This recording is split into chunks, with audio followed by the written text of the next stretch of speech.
दोस्तों, महाराष्ट्र और बिहार ये दो राज्य बीजेपी और मोदी के लिए लगातार मुश्किल खड़ी कर रहे हैं। महाराष्ट्र में महायुति में बार बार दरार की खबरें आ रही हैं। अब देवेंद्र फडणवीस के सामने सरकार की साख बचाने की चुनौती भी है। सामना में खबर छपी है, सामना आप जानते हैं शिवसेना का मुखपत्र है, और सामना में खबर छपी है कि धनंजय मुंडे के बाद अब उन्होंने अपने बाकी मंत्रियों यानी देवेंद्र फडणवीस ने अपने बाकी मंत्रियों के साथ बैठक कर उन्हें व्यवहार सुधारने की नसीहत दी है। वहीं अब महाराष्ट्र में भैयाजी जोशी के मराठी पर दिए बयान के बाद फिर से बीजेपी के लिए मुश्किल खड़ी हो गई थी। हालांकि जितनी जल्दी भैयाजी जोशी को सफाई पेश करनी पड़ी, उससे साफ समझ में आ रहा है कि विपक्ष का विरोध बीजेपी के लिए बड़ा खतरा बन गया था। इस मामले में देवेंद्र फडणवीस ने भी सदन में सफाई दी थी, लेकिन शिवसेना, कांग्रेस और एनसीपी सारे दलों ने मोर्चा खोल ही लिया है और लगातार सरकार पर हमलावर हैं ये सारे दल। इधर राहुल गांधी भी आज मुंबई पहुंचे हैं। वो चमड़ा उद्योगों के श्रमिकों से मिल रहे हैं और खासकर धारावी में, और ये काम लगातार राहुल गांधी कर ही रहे हैं। आप जानते हैं, चाहे मुंबई हो, चाहे दिल्ली हो या हिंदुस्तान का कोई दूसरा कोना हो, राहुल गांधी लगातार इस मसले को अपनी राजनीतिक रणनीति का एक अहम हिस्सा बना चुके हैं। और बीजेपी के पास राहुल गांधी की इस रणनीति का कोई जवाब नजर नहीं आ रहा है, क्योंकि मोदी को तो 7 घंटे वनतारा जाने का समय मिलता है, लेकिन लोगों की तकलीफों का जायजा लेने का समय मोदी के पास नहीं है। वैसे आज नरेंद्र मोदी ने फिर मां गंगा को लेकर बयान दिया है कि उन्हें मां गंगा ने गोद लिया है, गंगा ने बुलाया है, गंगा ने भेजा है, मैं गंगा पुत्र हूं, ये सब बातें वो कर चुके हैं। आज वो थे नरेंद्र मोदी उत्तराखंड में, और वहां उन्होंने कहा कि मां गंगा ने उन्हें गोद लिया है। कमाल है कि 11 सालों में नरेंद्र मोदी मां वाले कार्ड को ही चल रहे हैं या चला रहे हैं। खैर, यह कार्ड क्या बिहार में चल पाएगा, यह सवाल है, बड़ा सवाल है, क्योंकि अब मोहन भागवत 5 दिनों के बिहार दौरे पर पहुंचे हैं और यह दौरा चुनाव से पहले हो रहा है। तो अब सवाल उठ रहे हैं कि क्या लोकसभा चुनावों के बाद आरएसएस को मोदी की काबिलियत पर यकीन नहीं रहा, जो आरएसएस प्रमुख खुद ही चुनावों की कमान संभाल रहे हैं। बिहार में तेजस्वी यादव की रणनीतियां भी बीजेपी के पल्ले नहीं पड़ रही हैं। एक तरफ तेजस्वी ने युवाओं को जोड़ने के लिए डोमिसाइल नीति से लेकर निःशुल्क फॉर्म का वादा युवाओं से किया है। अब वो शराबबंदी से ताड़ी को हटाने की बात कर रहे हैं। ताड़ी दोस्तों आप जानते होंगे, जो बिहार के लोग हैं वो बहुत अच्छी तरह से जानते होंगे। बिहार, झारखंड या उसके आसपास के लोगों को ताड़ी शब्द बहुत अच्छी तरह से पता हो। अगर जिनको नहीं पता उनके लिए बता दूं कि जैसे खजूर है, वैसे ताड़ी है, वैसे सल्फी है, ये सब एक ही तरह के पेड़ हैं जो एक लंबा होता है, और उसमें शाम के वक्त, रात के वक्त एक मटकी लगाई जाती है काटकर ऊपर, और उसमें उसके रस टपकने से टपकते टपकते दिन शाम से लेकर सुबह तक वो मटकी जो है उस रस से भर जाती है और उसको निकालकर पीते हैं, और पीने के बाद थोड़ा बहुत नशा आता है। जैसे जैसे ये जो रस है, वो रस जैसे जैसे लेट होता जाता है, यानी उस पर धूप का प्रभाव पड़ता है, सन रेज उस पर पड़ते हैं, वैसे वैसे उसमें फर्मेंटेशन के कारण उसमें अल्कोहलिक गुण जो है वो बढ़ जाता है और उसमें नशा आता है। तो ये देखिए, ये विजुअल है कि कैसे, और इसको भी शराबबंदी से, इस ताड़ी को हटाने, क्योंकि अभी ये भी शराबबंदी में ये भी है, और इसको हटाने का यहां पर वादा कर चुके हैं अब नीतीश कुमार, माफी चाहूंगा तेजस्वी यादव। नीतीश कुमार ने तो 2016 में इस पर बैन लगा दिया था। खैर, इस मसले पर तेजस्वी यादव ने आज जब प्रेस कॉन्फ्रेंस की है तो क्या कुछ कहा है, आइए जरा सुन लेते हैं। सुनिए जरा। व्यवस्था को हम लागू करेंगे। साफ साफ नजर आ रहा है कि बिहार में चुनाव खासा दिलचस्प होने वाला है, और ये आपको भी दिख रहा होगा। उधर कश्मीर चलते हैं थोड़ा सा। कश्मीर में पीओके, पाक ऑक्युपाइड कश्मीर, पाक अधिकृत कश्मीर, और इस पर बयान देकर भी नरेंद्र मोदी की सरकार फंस गई है, क्योंकि उमर अब्दुल्ला ने पूछा है कि आपको अब तक किसने रोका था। दरअसल यह बयान आया कि हम पाक ऑक्युपाइड कश्मीर को ले लेंगे जब चुनाव सामने आता है, और अभी तो चुनाव, अब बिहार के चुनाव है, चुनाव के समय कश्मीर क्यों याद आता है, और उसमें भी पाक ऑक्युपाइड कश्मीर क्यों याद आता है? कि हम कश्मीर को पाक अधिकृत कश्मीर को अपने कब्जे में कर लेंगे। कर लीजिए ना भाई, अभी तक आपने क्यों नहीं किया? यही बात उमर अब्दुल्ला सदन के अंदर कह रहे हैं। जरा सुन लीजिए उमर का। बोल रहे हैं कि आप कह रहे हैं, एक्चुअली हुआ है ऐसा कि लंदन गए हैं देश के विदेश मंत्री एस जयशंकर, और वहां इन्होंने कहा कि हम पाक ऑक्युपाइड कश्मीर को अपने कब्जे में ले लेंगे। हालांकि वहां और भी बहुत सारे बवाल हुए हैं, उन सब पे बात हम बाद में करेंगे, या आपको उन पर और विस्तार से जानकारी लेनी है तो हमारे दूसरे कार्यक्रमों को, और खासकर वर्ल्ड न्यूज का जो वीडियो आता है यानी वर्ल्ड न्यूज बुलेटिन, उसको जरूर देख लीजिए, उसमें वो बहुत सारी चीजें हैं। लेकिन यहां महत्वपूर्ण है कि पाक ऑक्युपाइड कश्मीर की जब आप बात कर रहे हैं तो किसने रोका है? ले लीजिए, आप 11 साल से सत्ता पर काबिज हैं। क्या सिर्फ चुनाव जब किसी राज्य में होते हैं या देश में चुनाव होता है तभी पाक ऑक्युपाइड कश्मीर आपको याद आता है? हम भी चाहते हैं कि वो हमारा हिस्सा बन जाए। तो किस तरह बीजेपी के लिए चारों तरफ से परेशानियां, चुनौतियां खड़ी हो रही हैं दोस्तों, इस पे हम आज चर्चा करेंगे। आगे बढ़ें उससे पहले नरेंद्र मोदी का वो मां गंगा ने गोद ले लिया, जरा सुन लीजिए, बहुत जरूरी है। बहुत साल हो गए, आपने सुना नहीं होगा। वो पहले तो उत्तर प्रदेश में जाके कहते थे, अब उत्तराखंड में कह रहे हैं, क्योंकि मां गंगा वहीं से तो आई हैं। तो उत्तराखंड में आज जब नरेंद्र मोदी थे तो मां गंगा कैसे याद आ गई, और माहिर हैं, और ऐसे शब्दों का इस्तेमाल अब क्या बोलूं मैं, करने में भी माहिर हैं। चलिए, लेकिन दूसरी तरफ जब महाराष्ट्र से लेकर बिहार तक और जम्मू कश्मीर तक फंसे हुए हैं नरेंद्र मोदी, फंसी हुई है मोदी सरकार, तब उधर मां गंगा क्यों याद आ रही हैं नरेंद्र मोदी को, इसकी भी चर्चा करेंगे। और चर्चा यह भी करेंगे कि महाराष्ट्र से बिहार तक आखिर कैसे मुसीबत में है बीजेपी। चलिए चर्चा की शुरुआत करते हैं। हमारे साथ कुछ वरिष्ठ साथी जुड़े हुए हैं, उन सबसे आपका परिचय करवाता हूं। देखिए, इस वक्त 5 वरिष्ठ साथी जुड़े हुए हैं। डॉक्टर दीपक पाचपोर जी एक ब्रेक के बाद हमारे साथ जुड़े हुए हैं। दीपक जी, आपका स्वागत करता हूं इस कार्यक्रम में। हमारे साथ हेमंत कुमार जी सीधे पटना से जुड़े हुए हैं। हेमंत जी, आपका स्वागत है। लखनऊ से इधर जुड़े हुए हैं प्रोफेसर रविकांत जी, और दिल्ली से हमारे 2 साथी प्रशांत टंडन जी और अमलेंदु उपाध्याय जी। आप सबका स्वागत है, इस्तकबाल है। स्वागत इस्तकबाल आप तमाम दोस्त साथी शुभचिंतक आप सबका, जो अब तक जुड़ चुके हैं उनका भी, जो जुड़ने वाले हैं उनका भी। सीधा प्रोफेसर साहब आपके पास आना चाहता हूं, कहां से शुरू करें? मां गंगा, काशी, या बिहार ताड़ी, या उधर भैया जी जोशी? प्रोफेसर रविकांत जी। आज ढेर सारे मुद्दे हैं और बीजेपी इन तमाम मुद्दों पर फंसी हुई दिख रही है। अब मोदी जी जब जब फंसते हैं तब मां गंगा की शरण में चले जाते हैं। वैसे हिंदू माइथोलॉजी में तो वही है कि जब पाप ज्यादा हो जाए तो कुंभ में जाकर के डुबकी लगाए। लेकिन मोदी जी को बार बार जब ये याद आता है कि अब फंस गए हैं तो फिर मां गंगा याद आती। वैसे बनारस में गंगा मैया का क्या हाल है वही बता सकते हैं, या बनारस के लोग बता सकते हैं। ये जो लच्छेदार भाषा है, कल वनतारा गए थे मोदी जी, हमारे 18 घंटे से ज्यादा काम करते हैं और ये पूरा देश देख रहा है। उस काम का नतीजा ये है कि लाखों करोड़ रुपए तो शेयर बाजार में डूब गए। 100 करोड़ लोगों के पास पैसा नहीं है, नौजवानों के पास रोजगार नहीं है, 82 करोड़ लोगों को 5 किलो राशन पर जिंदा रहना पड़ रहा है, किसान आंदोलन कर रहे हैं, महिलाओं की आबरू, उनका सम्मान कितना सुरक्षित है ये पूरा देश गवाह है। दलितों के साथ जो कर रहे हैं वो तो हम लोग उत्तर प्रदेश में तो बराबर देख रहे हैं। यही जो सरकार है जो बोलती है कि हम किसी माफिया को, किसी इस तरह के अपराधी को नहीं बख्शते, लेकिन एक दलित घोड़ी पर भी नहीं चढ़ करके बारात में जा सकता, शादी नहीं कर सकता। इसको आप क्या कहेंगे?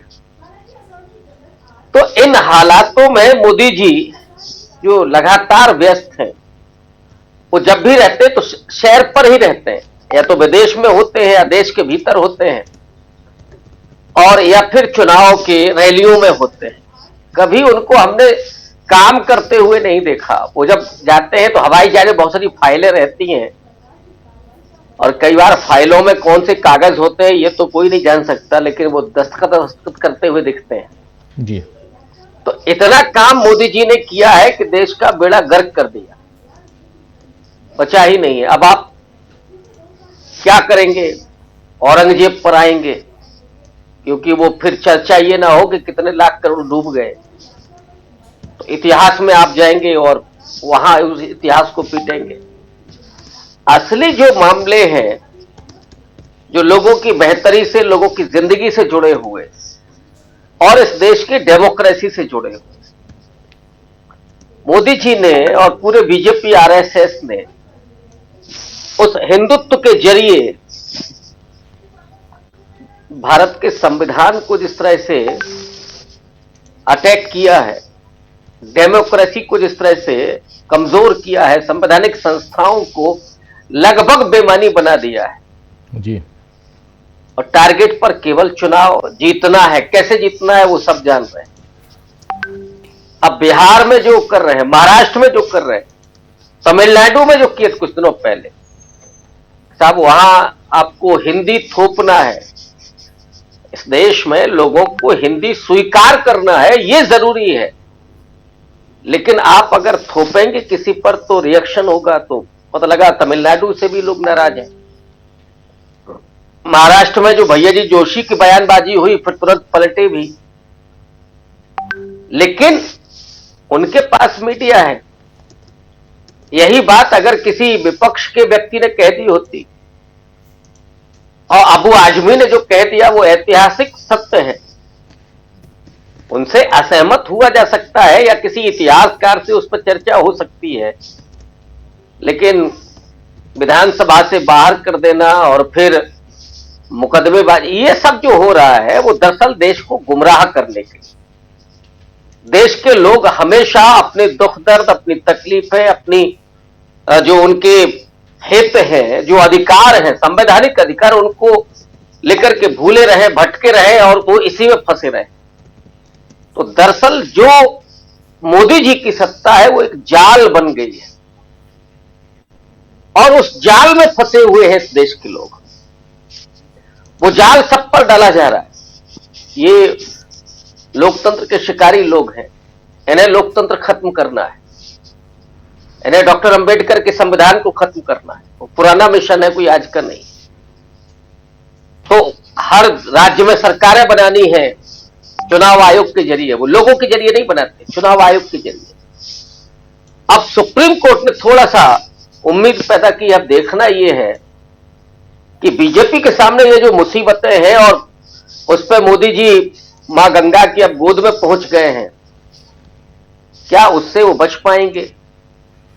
देश के लोग क्या फैसलाकुन हो गए हैं, ये देखना है। आने वाले चुनावों में बीजेपी की क्या हालत होती है। अगर चुनाव आयोग से वैसे बहुत उम्मीद नहीं है, लेकिन फिर भी अगर चुनाव आयुक्त ने थोड़ा सा शर्म और लिहाज रखी तो आपको दिखेगा बिहार में और दूसरे राज्यों में जब चुनाव होंगे। तो मोदी जी का तो यही है कि वो निरंतर 18 घंटे पर हैं, घूम रहे हैं और जो कर रहे हैं शायद उसके गुनाहों की माफी के लिए मां गंगा की गोद में पहुंच जाते हैं कि सब बच जाएंगे। लेकिन क्या देश के लोग उनको माफ करेंगे? देखना यह है राजीव। बिल्कुल बिल्कुल, ये सही बात है कि क्या देश के लोग माफ करेंगे। और एक तरफ नरेंद्र मोदी की राजनीति है, नरेंद्र मोदी की राजनीति में जो कुछ है वो आप लोग अच्छी तरह से देख रहे हैं। दूसरी तरफ उधर बिहार में देखें तो तेजस्वी यादव अपनी राजनीति कर रहे हैं। उनकी राजनीति में कहीं ना कहीं अब है कि सत्ता पर काबिज हों और उसके लिए युवाओं को खासकर अपनी तरफ आकर्षित करने की कोशिश। और तीसरी तरफ आप महाराष्ट्र चलिए तो महाराष्ट्र की राजनीति एक अलग मोड़ पे है, इसलिए क्योंकि वहां धनंजय मुंडे को इस्तीफा क्यों देना पड़ा, और वो चूंकि सत्ता पक्ष में है उनको इस्तीफा देना पड़ा। और ये बहुत दिनों बाद ऐसा हुआ कि किसी मंत्री को इस्तीफा देना पड़ा हो, और जबकि वहां एनडीए की सरकार है। वैसे में ये सारी बातें कहीं ना कहीं बीजेपी को परेशान करती हैं। और अगर आप कश्मीर पे खेलना चाहते हैं और खासकर विदेशों में, तो फिर कश्मीर पे भी कश्मीर के जो मुख्यमंत्री हैं और पूर्व मुख्यमंत्री फारूक अब्दुल्ला, ये सब कह रहे हैं कि आपको रोका किसने है, आप कब्जा कर लीजिए ना, हमने तो नहीं रोका, हम भी चाहते हैं। तो ये सारी बातें कहां लेके जाती हैं, जरा आना चाहता हूं प्रशांत टंडन जी आपके पास। देखिए राजीव जी, देश के सामने कोर इशू कुछ और हैं। कोर इशू ये कि मनमोहन सिंह सरकार से लेकर अब तक अंतर्राष्ट्रीय स्तर पे कच्चे तेल के दाम लगभग आधे हो गए। तो क्या उसका बेनिफिट जनता को मिल रहा है? उसका बेनिफिट जनता को मिल रहा है? आपने पीओके की बात की, पाक ऑक्यूपाइड कश्मीर की। तो पाक ऑक्यूपाइड कश्मीर के बारे में राजनाथ सिंह कह रहे थे कि ऐसा लग रहा था लोकसभा चुनाव के पहले कि चुनाव खत्म होने से पहले ही कश्मीर का विलय करवा देंगे, कश्मीर में, हमारे कश्मीर में, पाक ऑक्यूपाइड कश्मीर का, कि बस आर्मी जाएगी और ले आएगी वापस। तो कहां हुआ? ये बयानबाजियां केवल और केवल महाराष्ट्र में सिफा हुआ है। जो स्टॉक मार्केट से 9 लाख करोड़ रुपए गायब हो गए, इनको, इनके ऊपर पर्दा डालने के लिए ये बयानबाजियां होती हैं कि हम आप डिस्कस करते रहें, लोग उसमें उलझे रहें, लोग ये बात ना करें कि इनकम टैक्स एक्ट में एक ऐसा बदलाव ला दिया गया है कि इनकम टैक्स जो है वो अब आपके ईमेल और सोशल मीडिया अकाउंट और बैंक अकाउंट भी देख लेगा। तो आपको अब रिटर्न में डिक्लेयर करने की जरूरत नहीं है इनकम, और टीडीएस से में भी डिक्लेयर करने की जरूरत नहीं। इनकम टैक्स को मालूम होगा कि आप खर्च कहां कर रहे हैं और आ कहां से रहा है, और वो सारी जो लेजिटिमेट इनकम है उसको टैक्सेबल कर देगा। या आपके, अगर वो टैक्सेबल तो सबका जो टीडीएस अपनी घोषित करते हैं या रिटर्न भरते हैं घोषित करते हैं, और इनकम टैक्स से कुछ बच नहीं सकता है, लेकिन वो आपके ईमेल और सोशल मीडिया को देखकर क्या करना चाहते हैं? पूरे देश को डरा के रखना चाहते हैं। ये असली मुद्दे हैं। आप पीओके की बात कहां से आई है? लंदन में विदेश मंत्री थे, लंदन में विदेश मंत्री चैथम हाउस में थे, वहीं पे उसी थिंक टैंक में जहां राहुल गांधी भी गए थे लंदन के समय, यात्रा के समय। उसमें जो टैरिफ का मामला है अमेरिका की से, रेसिप्रोकल टैरिफ, कि जितना टैक्स आप लगाते हो उतना अमेरिका भी लगाएगा, मोदी जी के सामने ट्रंप ने कह दिया। उस मुद्दे पर भी सवाल आया, तो जवाब क्या दिया हमारे विदेश मंत्री ने कि पीयूष गोयल अमेरिका गए हुए हैं, अभी तक तीसरा दिन है शायद उनको, आज या चौथा दिन है, एक बयान नहीं आया है। मोदी जी ने अमेरिका के साथ, ट्रंप के साथ क्या समझौता कर लिया, लौट के देश को बताया नहीं है। ये असली मुद्दे हैं।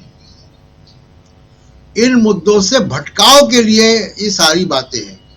और जहां तक राजनीति का सवाल है, राजनीति देखिए इनके हाथ से निकली हुई है। चाहे महाराष्ट्र में आप देखिए कि अगर आपकी जीत की प्रचंड जीत थी, तो प्रचंड जीत में तो ये छोटी मोटी चीजें मैनेज हो जाती है ना राजीव जी। मंत्री के सीबे नहीं होते प्रचंड जीत में। आप देखिए ना, अरविंद केजरीवाल बावजूद इसके कि फुल स्टेट यहाँ पे नहीं था, लेकिन उनको जब प्रचंड बहुमत था तो उनके यहाँ एक्शन सेंटर्स जरूर हुआ, लेकिन उनके अंदर बगावत नहीं हुई, पार्टी में मैनेज करते रहे। क्योंकि प्रचंड बहुमत का मतलब ही होता है कि वो जीत के जब आए जनता साथ में है, तो वो जनता साथ में है का कॉन्फिडेंस नहीं दिखाई देता महाराष्ट्र की सरकार में। इसलिए आप देखिए कि इस्तीफे होते हैं। इसलिए आप रक्षा खडसे को थाने में जाना पड़ता है अपनी बेटी के छेड़छाड़ की एफआईआर कराने के लिए, तब एफआईआर होती है। तो ना प्रशासन चल रहा है, ना राजनीति चल पा रही है। कल ही का आप देखिए, हम ही लोगों ने यहाँ पे दिखाया था कल योगी आदित्यनाथ जी का भाषण, जिसमें वो एक नाविक को 30 करोड़ कमाने की बधाई दे रहे थे। क्या निकला वो मामला? वो मामला निकला कि वो हिस्ट्री सीटर है। वो हिस्ट्री सीटर है जिसको जीडीपी का कंट्रीब्यूटर बता रहे थे, जिसको तमगा दे रहे थे विधानसभा में खड़े होके। हमारे डीबी लाइव में एक वीडियो है जो दर्शक देख सकते हैं, डिटेल वीडियो है हमारे में।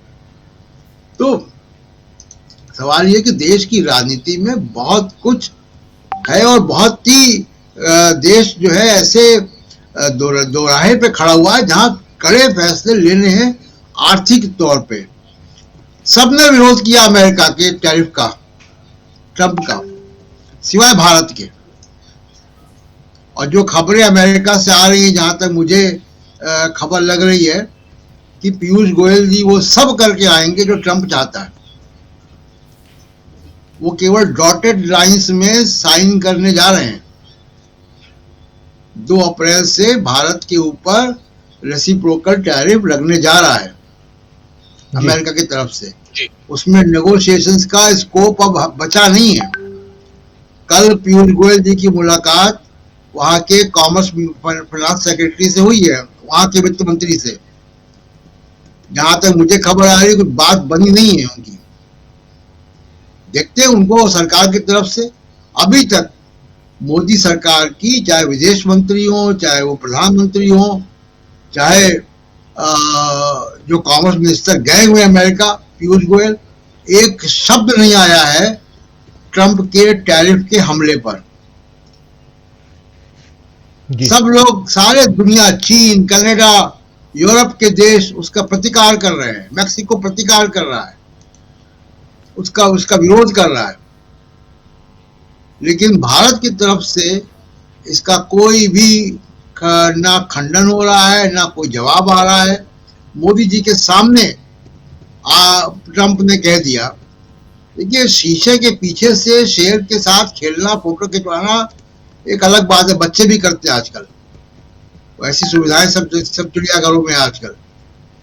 लेकिन शेर दिल तो हम तब जानते हैं जब आप ट्रंप के सामने, जैसे फ्रांस के राष्ट्रपति ने किया, जैसे इंग्लैंड के प्रधानमंत्री ने किया, जैसे जेलेंस्की ने किया जी, वैसे अगर 2 शब्द बोल देते हो। और हमने कोई गैर कानूनी टैरिफ अमेरिका पे नहीं लगाए हैं। जो WTO, जो अंतरराष्ट्रीय व्यवस्था है, उसके हिसाब से टैरिफ है। बिल्कुल, यही बात मोदी जी को कहनी थी, नहीं कह पाए। इससे लगता है कि देखिए, बहुत ही कमजोर नेतृत्व है। आप गंगा मैया का नाम ले ले, किसी का नाम ले ले, गले में सांप लटका के घूमे, उससे कोई मतलब नहीं है। जहां जरूरत है बोलने की, वहां आपके अंदर गले में सांप लटकाने की हिम्मत है कि नहीं है कि अमेरिका के व्हाइट हाउस में खड़े होकर आप कह पाते कि ये टैरिफ बायलैटरल ट्रेड एग्रीमेंट का हिस्सा है, WTO के अंतर्गत है। ये कहने की हिम्मत मोदी जी के अंदर क्यों नहीं थी? खामोश क्यों खड़े रह गए? हमने देखा इंदिरा गांधी किस तरह जवाब देती थी रीगन को या निक्सन को। वो हिम्मत होनी चाहिए।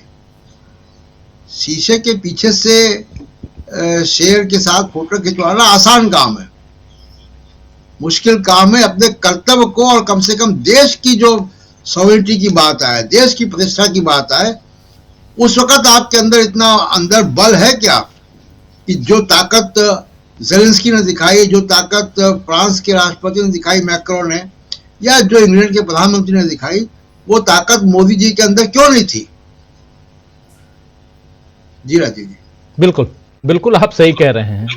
बहुत कुछ यहाँ एक पिक्चर जो है वो क्लियर करने की कोशिश है। जरा